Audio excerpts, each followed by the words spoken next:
तो hello YouTube family, कैसे हैं आप लोग? आई होप सब अच्छे होंगे। तो आज मैं आप लोगों के लिए एक बहुत ही इमोशनल हार्ट टचिंग कहानी लेके आई हूँ।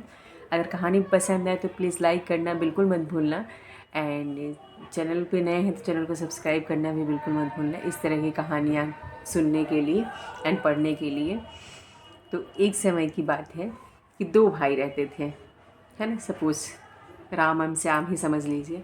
तो दो भाई रहते थे और एक बूढ़ी माँ रहती थी। उनके पिता मतलब बच्चे जब छोटे थे तभी वो गुजर गए थे। माँ ने बच्चों को बहुत मुश्किल से पढ़ाया लिखाया, है ना। जितना ही था उतने में पढ़ाया। बट उसमें क्या था कि बड़ा भाई समझदार था, मतलब बड़ा था, इसलिए उसने माँ की दिक्कतें देखी और उसने अपनी पढ़ाई को रोक दी। उसने कहा कि मैं खेती बाड़ी करूँगा, और अब उसने अपने छोटे भाई को शहर भेज दिया पढ़ने के लिए। जो भी खेती बाड़ी करता उससे जो भी पैसे उसे बचते वो अपने भाई को शहर भेज देता था पढ़ने के लिए।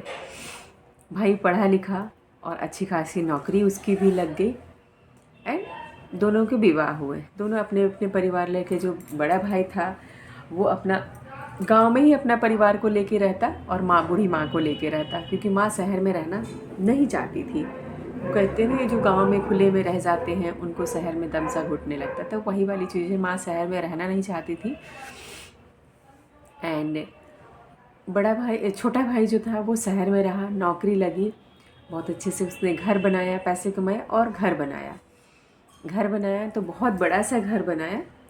एक दिन की बात है कि ऐसी बूढ़ी माँ जब घर पे लेटी थी, मतलब उनकी तबीयत ख़राब हुई।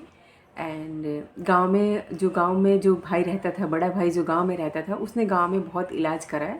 बट कहते हैं ना, गांव में अच्छी सुविधाएं नहीं मिलती हैं, मेडिकल इशू रहते हैं। तो वैसे ही पहले के भी टाइम में ये रहता कि शहर में चीज़ें मिल जाती थी बट गांव में नहीं मिलता था फैसिलिटी मेडिकल को लेकर, और आज भी वही सारी चीज़ें हैं। तो उसे गांव में अच्छे से इलाज नहीं मिल पा रहा था माँ को। तो जो बड़ा भाई था वो अपने छोटे भाई के पास में शहर लेके आया। शहर लेके आया तो बोला कि आप माँ को रख लो और माँ का यहीं पे इलाज कराना। छोटा भाई कह रहा है कि मेरे पास में जगह कहाँ है जो माँ को यहाँ पे रखूँगा और मैं इलाज कराऊँगा। ना मेरे पास में जगह है और ना ही मेरे पास में टाइम है। बड़ा भाई कुछ नहीं बोला, माँ को अपने लेके गांव चला गया। जैसे ही लेके आया वैसे बातें हुई और उसके बाद से वो अपने गांव लेके चला गया। जब गांव लेके चला गया तो माँ बीमार रहने तो लगी थी, वैसे ही इलाज होता रहा। जो बड़ा भाई था उसके पास में इतनी फाइनेंशियली भी ठीक नहीं था, बट टिल वो अपनी खेती कर करके अपने माँ का इलाज कराता रहा। छोटा भाई ये भी नहीं कि हाँ ठीक है, अगर मेरे पास में नहीं है रखने की जगह, मैं रख नहीं सकता, तो कम से कम फाइनेंशियली सपोर्ट कर दे। तो उसने फाइनेंशियली भी सपोर्ट नहीं किया। ऐसे करते करते माँ की तबीयत ज़्यादा बिगड़ने लगी और माँ एक दिन चल बसी, है ना। माँ गुज़र गई। माँ जब गुज़र गई, माँ ने लेटर लिख के रख दिया था कि जब मैं मरूँ, माँ ने देखा था ये सारी चीज़ें, सिचुएशन को, कि बड़ा बेटा मेरे उसके पास नहीं है, फिर भी वो अपने खाने के लिए पैसे नहीं है, फिर भी वो मेरी इलाज के लिए दवाइयाँ लेके आ रहा है। तो माँ ने यही देखा सारी चीज़ें कि कैसे कर रहा वो।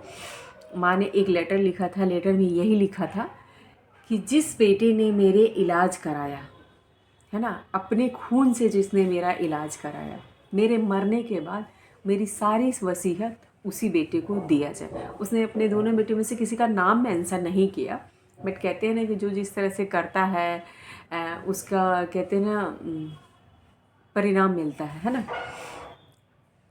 तो उसने, माँ ने यही लिखा था कि जो बेटा ने मेरा इलाज कराया, अपने खाने के पैसे से मेरा इलाज कराया।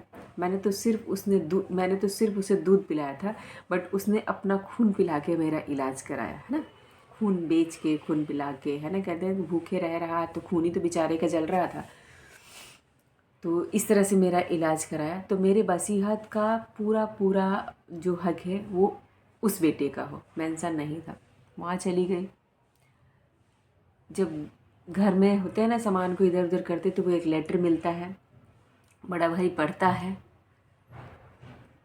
और छोटे भाई, दोनों भाई को आमने सामने, माँ मर जाती है तो फिर भी छोटा भाई मतलब आ जाता है बाद में। छोटे भाई के सामने जब बड़ा भाई पढ़ता है तो उसमें लिखा रहता है कि जिस बेटे को मैंने दूध पिलाया उस बेटे ने मुझे अपना खून पिला के मेरा इलाज कराया, तो मेरा वसीयत पूरा का पूरा उसे दिया जाए। फिर छोटा बेटा तो मतलब वही हो गया कि मतलब माँ ने ऐसा कैसे कर दिया कि मुझे कुछ नहीं मिला, है ना। बट जो बड़ा भाई था वो बहुत ही ईमानदार था। उसने ये कहा कि माँ तो चली गई, है ना, हमें अकेले छोड़ के, जो भी माँ ने वसीयत दिया है मुझे, है ना, उसमें लिखा हुआ है, मैं उस वसीयत में से आधा तुम्हें दे दूँगा, क्योंकि माँ तो चली गई बट मैं अपने भाई से अलग नहीं रह सकता। तो बड़ा भाई ने उसका बंटवारा कर दिया। तो कैसी लगी स्टोरी बताना ज़रूर कमेंट करके। ऐसे ऐसी स्टोरी के लिए एंड प्लीज़ चैनल को सब्सक्राइब करना बिल्कुल मत भूलिए।